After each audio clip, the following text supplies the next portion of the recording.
¿Alguna vez has tenido altas expectativas y al no cumplirlas te desanimas a continuar? Es posible que como creadora o creador pases por esto. Esto sucede porque tenemos una perspectiva incorrecta que nos afecta mucho nuestro camino artístico y te hace sentir que no eres capaz, provocando letargos creativos, pausas que aparentan no tener un retorno, incluso la renuncia a tu objetivo o práctica. Hoy te hablaré de una forma de ver que te podría beneficiar y te podría sacar de esos sentimientos que solo hacen que te autosabotees. También te hablaré de cómo una chica cambió su vida sin tener la voluntad de hacerlo y un proyecto de entrevistas ilustradas que me encontré por ahí que seguro te inspirará. Soy Raúl Treviño, autor de cómic, y en este canal comparto consejos de vida para creadores y también documento mi recorrido profesional.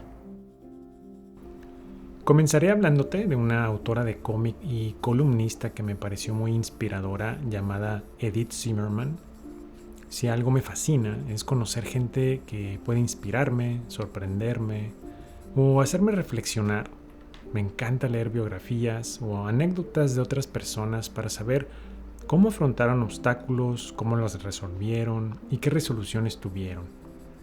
Las historias son algo que me gusta consumir y compartir. Y lo hago en sus diferentes formas, películas, libros, artículos. Así que espero que las historias de hoy también te parezcan inspiradoras.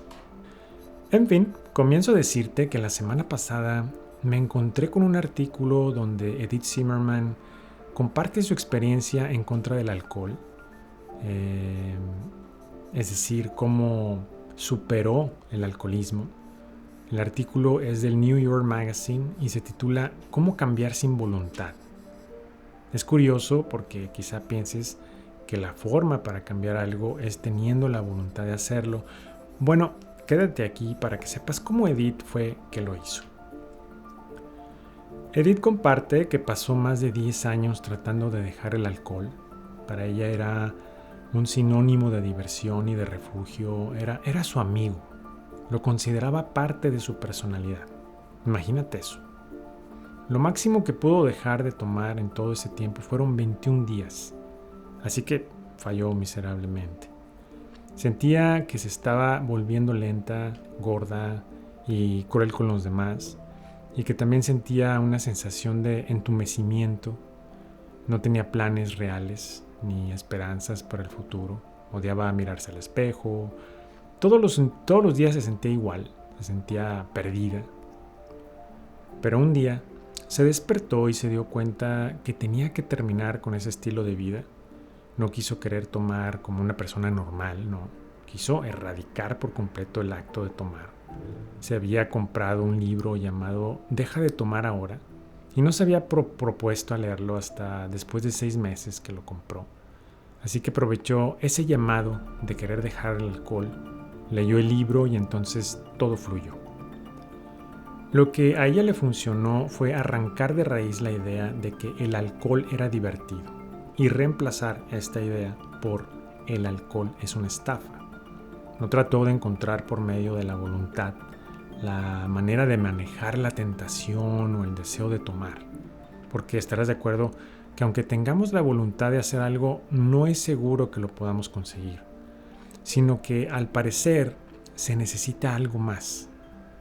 Así que ella intercambió el deseo de beber y lo reemplazó con una creencia nueva.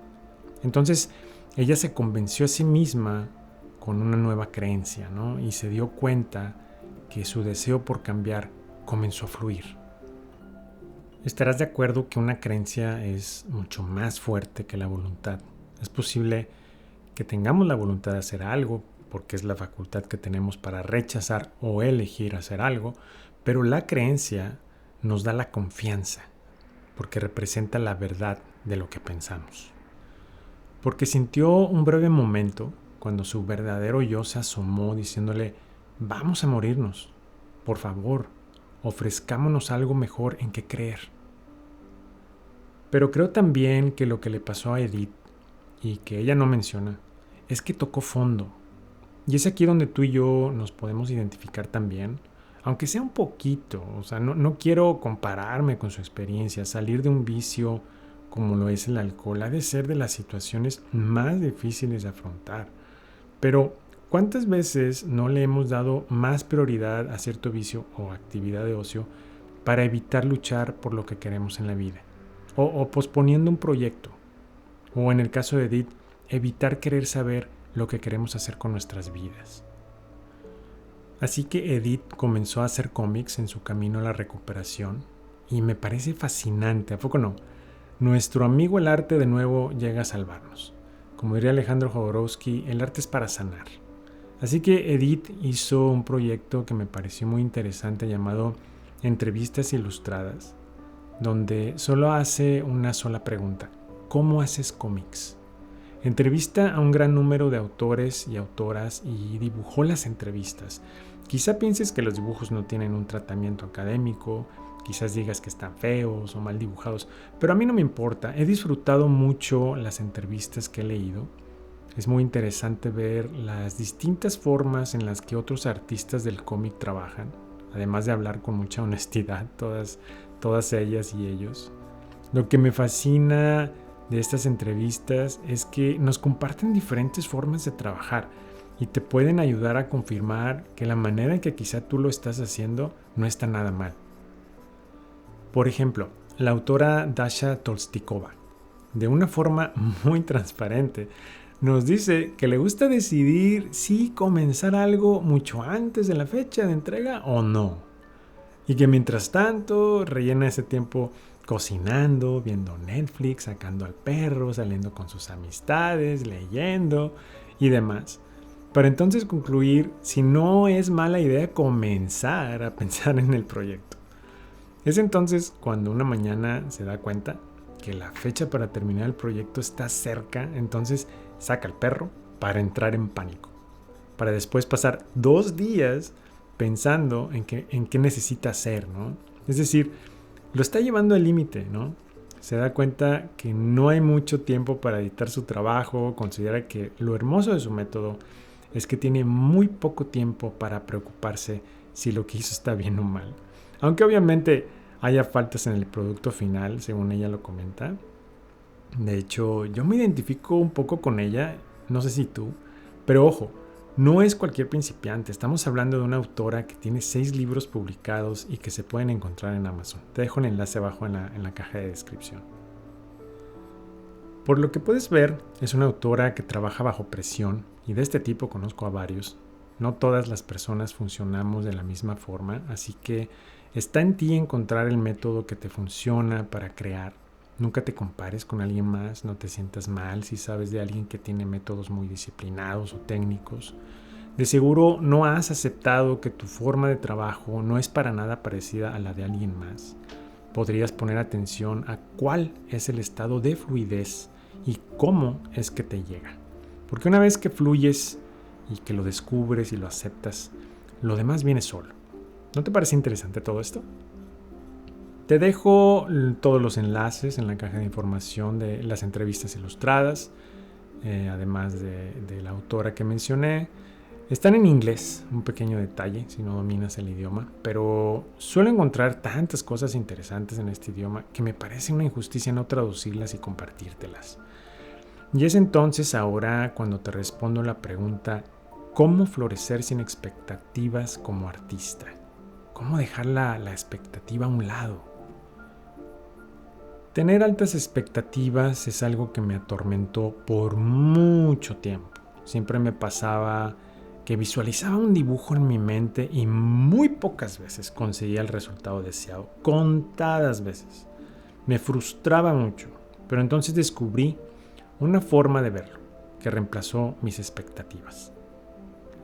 Así que si has pensado que esperabas ciertos resultados, que aún estás batallando por conseguirlos y que crees que solo te pasa a ti, o que realizas cualquier otra actividad y te das cuenta que es más difícil de lo que creías, o como no cumple tus expectativas, entonces consideras que es una basura y ni vale la pena seguir intentando.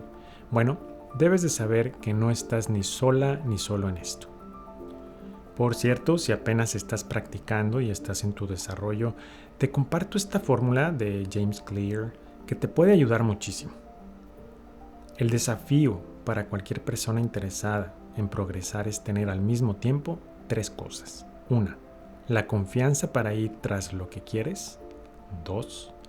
La humildad para aceptar quién eres en este momento, es decir, un principiante o un aspirante. Y 3. El deseo de desarrollar habilidades que superen la brecha entre el 1 y el 2. Observa que es muy importante ser humilde contigo, porque no hay peor bully o persona más cruel que uno si aceptas la posición que tienes sin importar si eres aspirante o profesional en desarrollo, como es mi caso. Aceptar que siempre estamos aprendiendo para ser mejor que ayer nos ayudará a desarrollar nuestras habilidades mejor. Si te recuerdas esto cada vez que te desmotiven los resultados de tus prácticas, fomentarás una mente más saludable, ya que en mi opinión es una excelente mancuerna para reducir nuestras expectativas. Y no se trata de no tener expectativas, porque nuestro cerebro funciona de esa forma, no podemos erradicarlas porque tenemos sueños y metas. La clave es cómo controlarlas. Y el simple acto de reemplazar una cosa por la otra, como Edith Zimmerman lo hizo, es una de esas claves para fluir. Así que cuando observes la expectativa llegar a tu mente, esa que si no la detectas y la dejas ahí, te hará sentir frustración, agobio y desánimo, entonces la reemplazas por la aspiración. Y es aquí donde debo citar un texto otra vez de James Clear que dice: la expectativa te hace querer predecir el futuro y condiciona tu felicidad a un resultado en específico. Pero si en lugar de eso anticipas, te hará sentir emoción por lo que te depara el futuro, en lugar de intentar controlarlo.